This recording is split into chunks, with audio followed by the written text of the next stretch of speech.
if you are running highest volume ads of any kind, or if you're running bid caps or cost caps of any kind in your ad account, there is a problem I see with ad accounts that have those structures in them all the time. It is a really consistent problem, and it costs media buyers and brands and advertisers a whole bunch of money. I'm going to show it to you in this episode. I'm going to detail for you what the problem is, how to solve it. It's going to be a little bit in the details of media buying, but I'm going to show you how to solve it.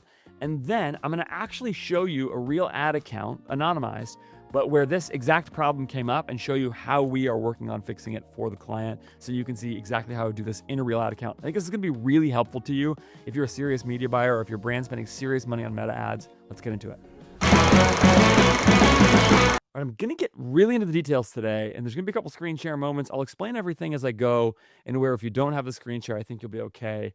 But what I want to talk about is basically the notion that your manual bids, your bid caps and your cost caps, really won't work very well if you are not really attentive to the details of what's happening in your ad account. I'm going to show you an actual example from a real ad account with a bunch of blurred, anonymized information, but hopefully that will make this point relatively clear. So the core challenge that I want to get to here is to help you think first about what a bid cap or a cost cap actually is, okay? And what it is it is a control. And in this case, it's not super concerning whether you use bid caps or cost caps. If you know me, you know I prefer bid caps, but it doesn't really matter. So in fact, I'll just say bid caps the rest of the time for the sake of simplicity, but it really applies to cost caps just as much, okay? What a bid cap is, a control on the amount of money that you can spend relative to the optimization event that you've pursued in Meta ads, right? So if you're telling Meta optimize for purchase, and you're telling Meta to do that by getting the highest volume of purchases, okay, which is one of the two options. If you optimize for purchase, you can tell Meta I want the highest volume of purchases or the highest value, or actually you can also optimize for incremental purchases. In either a highest volume or an incremental purchase optimization, you can control the spend with a bid cap or a cost cap, and basically tell Meta, do not spend unless your forecast says you will get the conversions in this ad set at the price that I have selected for this bid cap or below it, okay? In the case of the cost cap, at the average price that you did. So it's very simple. It's a governor under spend that does that. And critically, for this, a bid cap is a highest volume optimization. So this does not apply to highest value bidding where you use a target ROAS. Everything I say in this episode is not going to be related to that, okay? But in a highest volume optimization, you set a control at the level of a CPA target, okay? So you say, I want a $50 CPA or $50 CAC or whatever, right? And you can, there's all kinds of considerations here about how you set the cost cap or the bid cap relative to that $50 target, but all other things being equal, you're telling Meta, this is the target at which I want to acquire customers, and so I'm going to go and do that. And here is the mistake that happens over and over and over again, and that creates real problems for brands who don't think carefully about this and where account structure matters. And I'm just going to tell you, before I tell you the mistake, that this is one of those things where I think the devil really is in the details, and there is a real difference between very good media buying, elite media buying, and poorer quality media buying, even people who have the right idea for both, okay? You just have to be tied into the economics of your brand, and you have to be tied into the details of the platform if you're going to do a great job with media buying. So here is where that detail happens, okay? It's very simple. Cost caps and bid caps have no consideration for the average order value, and therefore, because of that, when you set your cost cap or your bid cap, you don't actually know what average order value you're going to get, and therefore conversions have really different values to you, okay? And I'm going to talk about how this plays out in the ad account in a second, and I'm actually show you an example. But first, I kind of want to show you what I mean. I'm going to do this visually a little bit with some help from your friend of mine, Claude, here. And so we'll get a little screen share. If you don't have a screen share, it's okay, but you're going to get the point really clearly. Okay, so just imagine you have two products, okay? Product A has a $50 AOV, and product B has a $100 AOV, all right? And those two products are both there, and you set your target CPA, and however you ladder your bid cap or your cost cap to that number at $50, okay? If you do that, then product A is going to get you a 1 ROAS because you have a $50 CPA target and a $50 AOV, whereas product B is going to get you a 2 ROAS if you have a $100 AOV on that product, because $100 divided by a $50 CPA is a 2-to-1 ROAS.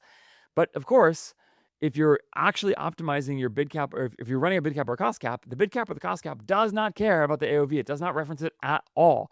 And so if you put multiple products in the same ad set with the same cap, but those products have different have different AOVs, okay, then or different offers or whatever, then you are going to get really different performance. And the way this tends to work out in actual practice is that Meta will spend disproportionately on the lower AOV SKUs because it's just much easier to convert a customer at a 1 ROAS than at a 2 ROAS. And so all of your money will go there. And in this case, it's sort of obvious, right? If you've got a $50 cap and a $50 AOV versus a $100 AOV, but this actually matters down to the level of what happens if you have an $80 AOV versus a $100 AOV. Well, if you do a $50 cap on both, you still have a really big difference between a 1.6 ROAS on an $80 AOV in product A or a 2-to-1 ROAS in the case of product B and here, right? Those are 1.6 and 2 are really, really different outcomes, both probably at the level of volume you're going to get for each and at the marginal contribution of each. And so if both of those products are in your same ad set, then it's a problem. And again, you do that same game up to $90, it's still 1.8 versus a 2. And that's still a really, really big difference. Again, at the level of both volume or efficiency, and really those two are essentially two ways of saying the same thing. And so you have to be really attentive to this. And when you have a situation like I'm describing here, where it is a $90 versus a $100 AOV, it's actually really hard to see those differences, at the level of individual products. If you have multiple products in an ad set, without doing a lot of digging around in Meta, you have to sort of go and check a bunch of things out here. A lot of people barely even have AOV in their column sets, etc. And so I hope you see the problem, right? That this is the difference sometimes between profitability and not, between your volume going to the right place and not. And listen, I have clients who have a whole bunch of SKUs, and because they have a whole bunch of SKUs, they are trying to make sure that they generally control the volume to each. I had one account I took over recently where they had a SKU that produced like a $250 AOV, another SKU that produced like a $400 AOV, and their old media buyers were not paying attention to this. They ran them both together in the same highest volume campaign. And by the way, this is true whether you're using a manual bid or not, okay? If you throw those both in the same highest volume campaign, what's going to happen is that disproportionately your spend's going to go towards the $250 AOV SKU. When that happened, when we took over the account for this client, immediately, one of the first things we did is we separated out the SKUs, those top two SKUs, and they were the top two SKUs, into different ad sets, put a manual bid on each, so that way we could actually put them in the same campaign, that way in the same CBO campaign, put a manual bid on each, and that way they have, Meta has more room to spend on one than the other, even though they're in the same campaign, okay? Put a manual bid on each, and that allowed Meta to go spend on each, and as it has turned out, that has generated a bunch more sales on the $400 product than what they expected. So the client has been very surprised at how much spend has accrued and how much inventory they've moved of the higher AOV SKU, because in the past they were just not attentive to this enough in a way that they were actually seeing this, and so it looked like it was a slower moving SKU. So that's the basic structure of this. I just wrapped up and paid for another hire from my friends at More Staffing. So another member of my team is just starting from the Philippines. And I'm also opening up a new job description for a new search with my friends at More Staffing. This is what I say basically every week, because all the time when we are hiring, the first place we look at AJF Growth is in the Philippines with my friends at More Staffing. Because if you are still thinking of the Philippines as a place only to hire $5 an hour virtual assistants, you are absolutely sleeping on the opportunity. My business and my life have been transformed by working with incredible talent from the Philippines that have allowed me to expand and build a service I'm extremely proud of that delivers work at a really high level, because More Staffing has helped me go hire incredible talent from the Philippines at the top of the talent market there. I can spend at the top of that talent market while still spending much less than I would spend for equivalent talent in the US because of the realities of global economics. It is a win-win. My team is very happy to be working for me. I'm paying them extremely well by local standards in the Philippines, and yet I still save money and can exist at a high margin in my business. If you're not considering offshoring, if you're not considering looking at this, I don't know why you're not doing it. Go to morestaffing.co/AF. I've been working with them for years. You should do it too. Morestaffing.co/AF. They'll even give you a 1-year guarantee on anybody you hire. So if that person doesn't work out in your company, they will help you replace that person at no extra charge. So morestaffing.co/AF. Go check it out today. The problem is it's actually not that simple in most cases, okay? So if what ends up happening, the implications here, right, is that a cap set too low ends up starving the higher AOV products that you'd actually want to spend on. A cap set too high drives down the ROAS of an ad set because it overspends on low AOV products. And both of those are really big problems. So one of them is sort of an opportunity cost problem. The other one is sort of a negative ROAS problem, but they both can matter a lot. And so the foundational principle in all this, just to be clear, is judge the cap against, or really any highest volume bidding, the CPA target, against the AOV to cap ratio, which is really just the ROAS, okay? You have to judge it against the AOV, not just like a raw cap number, not just a raw CPA number. In fact, it sometimes bothers me when I talk to people who say something to the effect of, like, well, this is our CPA target, or this is our CAC target, or whatever. And I kind of want to say, well, on what products? Like, in most brands have multiple offers, multiple products. And if you just have one CAC target, like, it just doesn't actually make that much sense a lot of times, okay? And so what are the implications for how you actually work this out in an ad set? The first implication of this, okay, is that is one of ad set construction. And so this is something that I talk with my team about all the time. At AJF Growth, I care a lot that my growth strategists are in these details and paying attention to them. One of the reasons, actually, that I believe that it matters for our team to only serve 3 clients at a time in terms of like full growth clients is not only for like the creative considerations and for the sort of broader business considerations and the ways that we can help across the board, but it's also because I want them to have the time and the wherewithal and the inclination to go into a media, to an ad account and really care about these details and dig into them, okay? And to understand how these are related, and then to be able to draw all kinds of implications, which I'll get to in a second. So we want to be able to dig in closely because this kind of work does take time. And I think it's probably still very hard to get AI to do all of this for you. I mean, maybe you could, but it feels like it would be really hard to me to get to do this well, okay? So we care about this a lot, okay? So the first implication of this is ad set construction. Right. So the simple way to say this is that an ad set must be AOV coherent. Okay. An AOV coherent ad set for a cap to work at all. If you have a whole bunch of SKUs, really for any highest volume bidding to work. Again, this applies across the board to highest volume bidding. If you are optimizing for the lowest CAC, then all of the ad sets, all of the ads in that campaign, or if you're running manual bids in the ad set, really have to have a coherent ad set. If you have a $25 AOV product, $50 AOV product in the same ad set as a $100 AOV product, you're going to have problems here. It's just going to create a challenge, okay? So you really want an AOV coherent coherent ad set for your cap to work. But secondly, when the cap, and then the implication is if a cap is being applied to an ad set that has a whole bunch of different AOVs in it, you need to restructure it. And there's a couple of simple ways to restructure this. The best and easiest thing to do here, to do that restructuring of the ad set and to think about the construction here is to make it so that each ad set only has one product or offer. That's sort of the ideal setup in a lot of ways, okay? So you just make it so that no ad set has multiple products in it. There's a couple of advantages to that. One of them is that it allows you to much more easily manage different like inventory velocity on different SKUs. So just inventory challenges are a real thing in most businesses, right? So if you need to like turn off ads for a certain product or slow them down and adjust targets or something like that, it's just really nice to be able to do that all in one ad set. But even more than that, it also means that you tend to get uniform AOVs across the ad set. And so putting all those products into one ad set works well. But there's a problem with this too, which is that you probably also know that Meta needs as much signal as possible if your ads are going to be as effective as possible in an ad set. And therefore, if you take all of your products and put them into a whole bunch of different ad sets, then you're going to spread out your conversions across all of them. Meta wants 50 to 100 conversions per week per ad set. It wants a lot of consolidation to perform the best. I haven't found it actually needs exactly that to really work perfectly, but or to work as well as possible. But still, I mean, Meta very clearly has said over and over and over again, get more ads or get more conversions and less ad sets. Conversions are currency for its machine learning. That's how you get the best performance possible.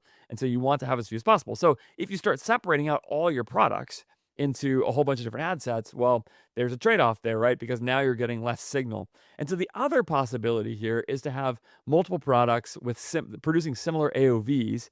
As far as a media buying solution to this goes, to have multiple products with similar AOVs in the same ad set, right? So this is what we'll do a lot of times. We have a jewelry brand right now, right? And that jewelry brand doesn't have exactly uniform AOVs, but the products are relatively similarly priced. And so we can take product A, product B, product C, and assume that if they're within a few dollars of each other and the AOVs they produce, then we're okay. All right. So, and you put those all together and you end up in an okay spot. There's a lot of trade-offs here, like I said. If one sort of simple thing to do here is you may have an ease of decision making here if you have some really consistent spenders and you can isolate those and put them into their own ad set and keep things spending, as long as doing that's not going to remove too many conversions, too much spend from one ad set into another. But there's some touch and feel there. Okay, so those are the two basic solutions, though, right? It's that you put all you only compare, or you only put the same offer or the same products into one ad set, or in the second ad set you compare like AOV, similar AOV products into one ad set. But there's actually another way to do this beyond the ad set, okay?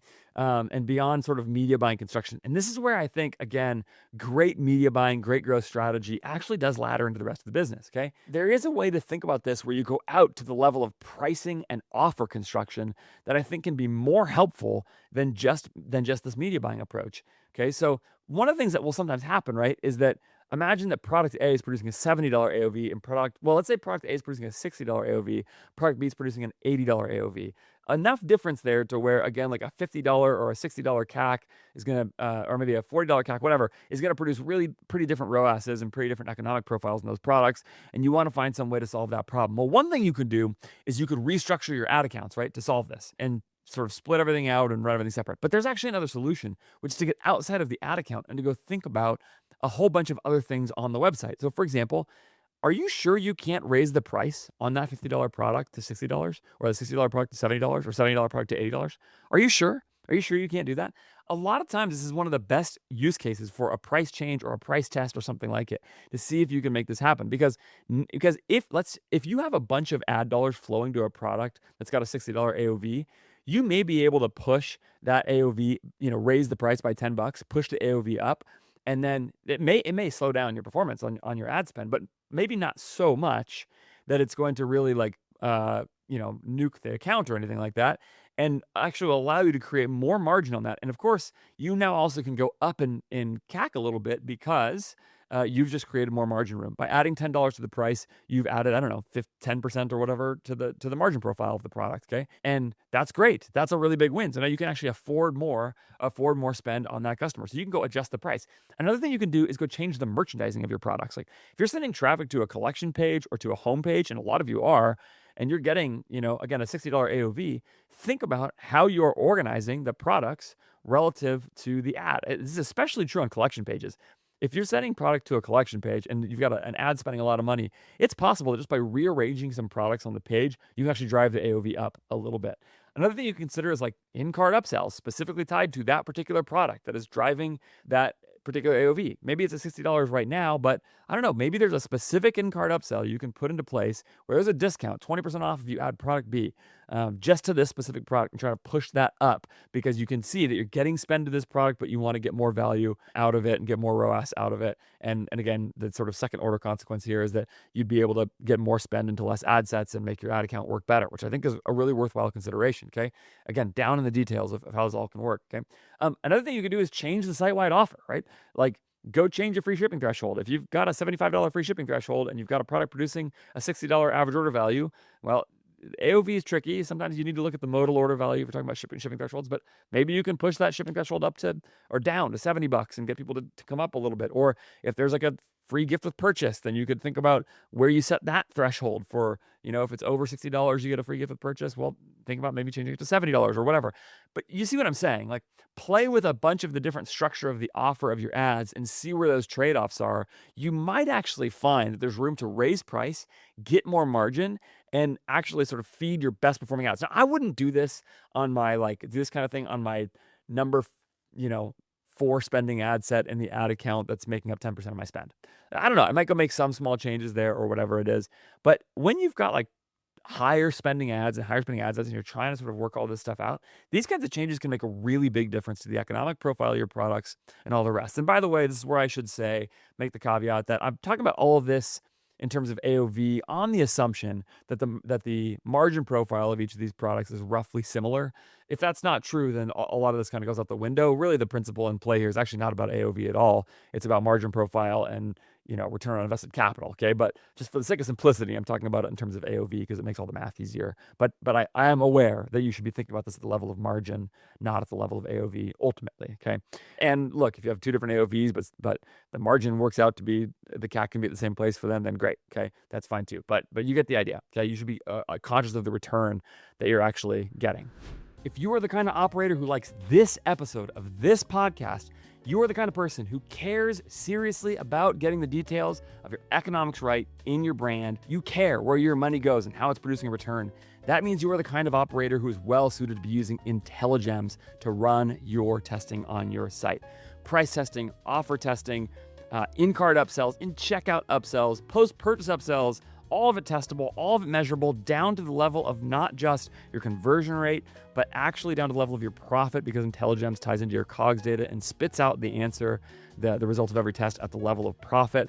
If you are running a subscription funnel, you want to see what percentage of your orders are coming in as subscribers versus not on some funnel. You can see that in INTELLIGEMS. It's just a complete, robust tool that is easy to use, easy to install, and that can do everything you need to do to test the things that really matter and move the needle for your customers and ultimately for your business. Go to intelligems.io. Use the code FARIS20, F-A-R-I-S-20. You get 20% off your first 3 months. Intelligems.io, links in the show notes. Go check it out. But yes, this is what I'm suggesting that you do, is think not only at the ad set structure level, that's sort of step 1 and the easiest thing to do, but beyond that, think about the offer level, think about the product level. I just know many of you are picking out your prices out of thin air in your products, and you actually have room to go adjust these things and think about it and see how that works and see how your CAC changes relative to all of that and see if it can affect your spend and your performance, which has a second order consequences of then also allowing you to combine more stuff and less ad sets, make your ad account more stable. And that's a really big win, right? That's not a secondary consideration in a e-com business driven by meta ads. Like, that's where most of your money's going. Make sure it works as well as possible. Okay. All right. In the midst of this, there are some things you got to watch out for. Okay. Beware of rash AOV judgments. Okay. So I'm going to give you 4 things to watch out for as you go and think about these things. Okay. Number 1, margin consideration. I just mentioned it, but if you have different margin profiles in these products, almost everything I said goes out the window there, and you have to analyze this separately. Okay. So definitely consider the margin profile. The same is true of LTV profile on all of this. If you really want to be smart about this, you need to think about margin and LTV for all of this. So if you're combining different products in the same ad sets, they really should have similar return profiles in terms of, ultimately, again, what you care about is the return on invested capital. Okay, it's about capital allocation. Okay. Number 2, sample size consideration. Really easy to make a mistake here.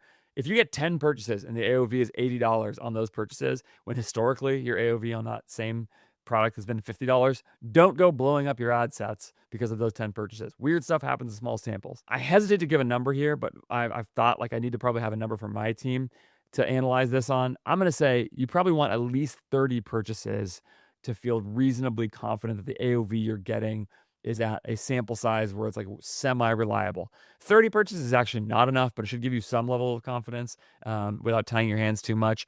And you really want to see 50 to 100 or something before you're really feeling like, okay, this is the AOV we're probably generally going to produce. One of the problems here, by the way, is that outlier AOV purchases happen in smaller amounts, but they impact the AOV a lot, right? If you get one $1,000 purchase in the midst of a bunch of other $100 purchases, well, that $1,000 purchase is real and probably replicable at least to some degree. But how do you factor that in? So you have to just kind of watch out for those sorts of things as well. Beware of small samples, beware of AOV weirdness. Don't overreact. In fact, in a general sense, I would say use your judgment here in a way that makes sense. If you've got two products and they're both priced at $50 on your website, and for whatever reason, product A is producing a $100 AOV for the last week, and product B is producing a $50 AOV for the last week, I wouldn't overreact to product A's number. Make it prove it out, right? Because look, if the price is the same, is there some reason everybody's buying two of product A? I don't know. Okay. All right. Number 3, you need to consider the analysis period of your AOV.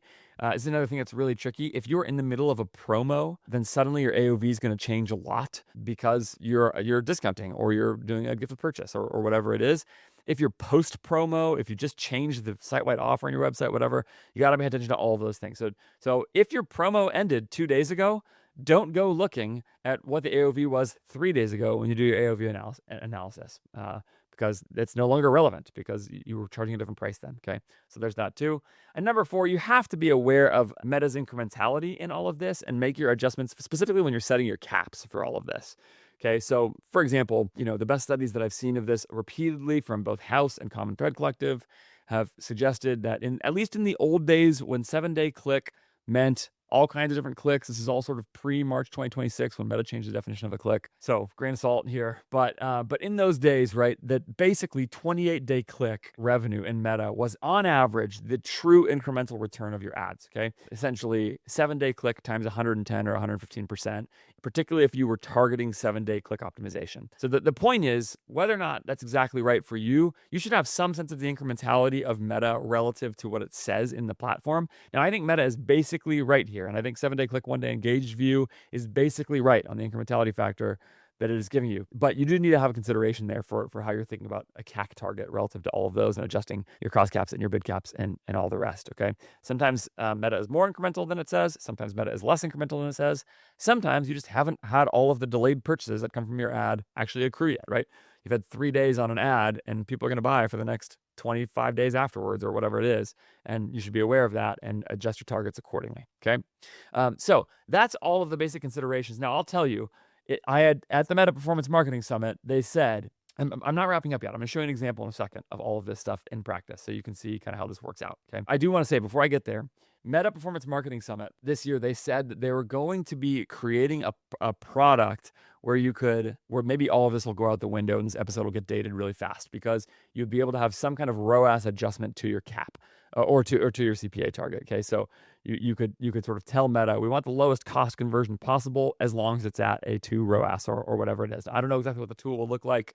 They announced it though, so hopefully that will happen soon. It would really make things easier because this is just a constant pain when you're buying highest volume bidding on Meta. It's really annoying, frankly, and it's a challenge to stay on top of. It's very error prone in a whole bunch of different ways. This is how we have thought about it in this episode. Okay, let me get into a screen share where I'm going to show you all of this stuff in action. So this is all going to be anonymized. All you're really going to see is that different products are producing different AOVs here, and I'm going to show this to you specifically for a series of ad sets that are going to that have different products in them, and you're just gonna have to believe me on some of this because I can't show you the products. So all right, so I'm gonna show you this over a 2-day period, and I'm gonna show you on a 2-day period because that is when a sale ended and when a new offer went live. Okay, so this is June 22nd and June 23rd, so just this week. Okay, and what you'll see is that these different products are producing really different AOVs. Now, the samples here are relatively small,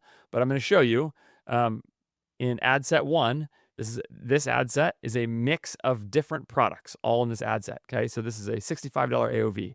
Ad set 2 right here, this one actually is all the same product because this is a higher spending ad set in general on a product that we know we can spend on. So we isolated it into its own ad set. Okay, ad set 3, also all its own product, okay? And ad sets 4 and 5 are mixes.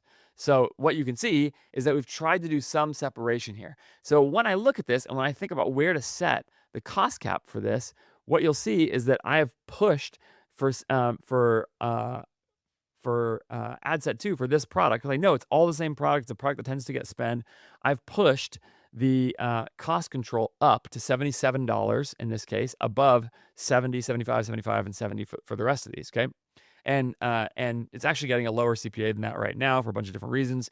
But that's because it's relative to this $97 AOV, which I basically trust. I have a bunch of historical data on this, even though there was a sale a few days before this, so it makes some historical data sketchy. I have a lot of non-sale historical data. The other thing is, over this time, the client launched an offer that's sort of an evergreen offer about cart size relative to it was like a gift with purchase based on your cart size. Okay, so it's not just free shipping, but it's something like that. So okay, so there's that. So that is a fairly straightforward one. So I can look at that. I can measure the AOV, see that it's higher. You've got in the AOV window here, you've got 23 purchases over 2 days. So I'm gonna sort of I adjusted that up a little bit today. But I'm going to watch that carefully and see how the AOV shakes out as the sample size builds. And we're going to see how that goes over more time. Okay, but here's where it gets really tricky, okay? When I go into this ad set, which, as I said, is actually a mix of products, you can see that there are 2 products that are spending the most money in this ad set. Now, if any of you have paid attention to my content and you see some ads that are turned off and you go, Andrew, you are a fraud, you always say don't turn off ads, it's because those ads have been moved around into other ad sets. So relax, all right? So it's not they're turned off, they're just moved. Okay, here's this. So, okay, so these 2 ads are a great example of this problem at play. One of them is producing a $108 AOV, and the other one's producing a $46 AOV. And so how do we handle this? Now, the interesting thing is right now, the ROAS is actually relatively similar on both, even though the CPA is very different on the 2 of them, 45 and 85. So, so what do you do here? Okay, so I'll tell you what I told my team to do in this case. The first is this second one with this $108 AOV, I think is probably not reliable. It's only 12 purchases, and this ad actually got a bunch of spend on this product previously. And the reason, by the way, we had these products combined into one ad set is exactly what I said earlier.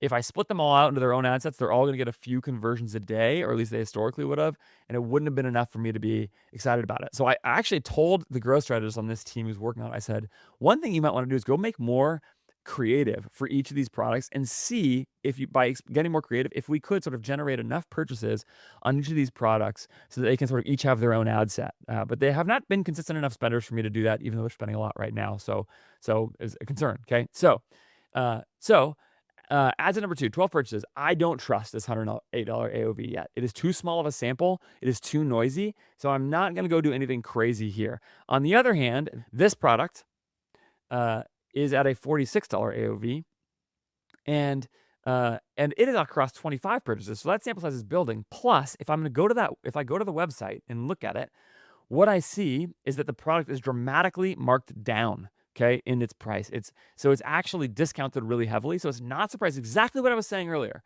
which is that Meta is shifting spend toward a product that is a really low AOV for precisely the reason I said earlier. It's on a cost cap, it's going for highest volume, and that's what it's doing. Okay, so I told the growth strategist in this case, it'd be interesting for you to go to the client and say, could you go raise the price right now on this product and see, maybe with this ad spending a bunch, maybe there's actually, it's a newer piece of creative.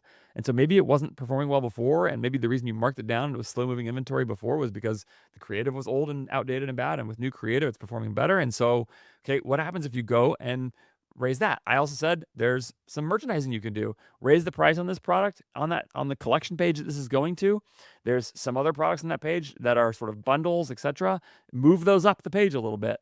Take the sold out product off the page. Like, see what happens. Think about where that threshold is, and then let's watch it for a couple days. Let's see if we can push the AOV up here, and we can get that better performance on this ad. Okay, with more margin, more AOV, etc. And if we could also get that combined with some other ads that are spending, so you have a big bunch of ads all spending all at the same time. Now, with this second ad, what I'm going to do that is spending, a decent amount of money over these couple days. With this second ad, by the way, this is not the entire account spend. This is just one campaign. With the second ad, what I'm going to do is just watch it. I'm just going to watch and see where does the AOV come in at each day. And if it ends up being at a similar enough place to some other products, I might lump it with some other products in the same AOV range. I might give it its own ad set. We'll see. I might, there's a lot of different things you could do there, but that's the way we're looking at it right here. And this is the kind of thing that happens all the time, especially if you have materially high amount of SKU sets. Okay, so that's the way this actually plays out in an ad account. Is that you see these things together, you split some out, You keep some together, but you watch, because over time, my concern here is that if I don't make an adjustment, the cost cap is going to be too high. It's a $70 cost cap producing a $46 AOV. That is a recipe for overspending on a product that is going to get beat up. So there has to be a decision there, okay? And then for that higher AOV product, it's going to underspend on that eventually. And so the two of those, you got to make a decision to do something there. Otherwise, you're going to have some combo of waste and opportunity cost in a way that's really going to hurt you. So as great as it is to say get everything consolidated, it can create some real problems. All right, I hope that's helpful to you. Really in the details, really in the weeds on this episode, but it's something I see a lot, and I wanted to get it out there for people who are trying to manage carefully, who see the value of great media buying, and who see how much it matters to pay attention to the details and understand the tools you're working with deeply. All right, the upside of all that for this brand is that they are starting to spend more money each day on these ads as we've sort of gotten those things sorted out and gotten into those details. So that's the ultimate goal, right? Is scale at the efficiency target that we want. And we're seeing some of those things happen. And I think everything we're doing in some ways is contributing to that, between the account structure to offer testing to creative, everything. It all works together to make the whole thing work. So I hope you enjoyed this episode. I hope it was helpful to you as we got into the details here. If you are interested in working with me and my team, you can go to ajfgrowth.com and check out the website, fill in the intake form, tell me a little bit about your brand and about where you're at, and I'll see if I can be some fit for you. Oh, first email me, podcast@ajfgrowth.com if you have any questions or thoughts. Leave a comment. I try to respond to every single one of those. I'd love to hear your thoughts on this episode. Sponsors, INTELLIGEMS for this episode. Anytime we're talking about price testing or anything like that, INTELLIGEMS is always going to come up because it's just so helpful in this stuff. INTELLIGEMS.io. Use the code FARS20, FARS20, to get 20% off your first 3 months.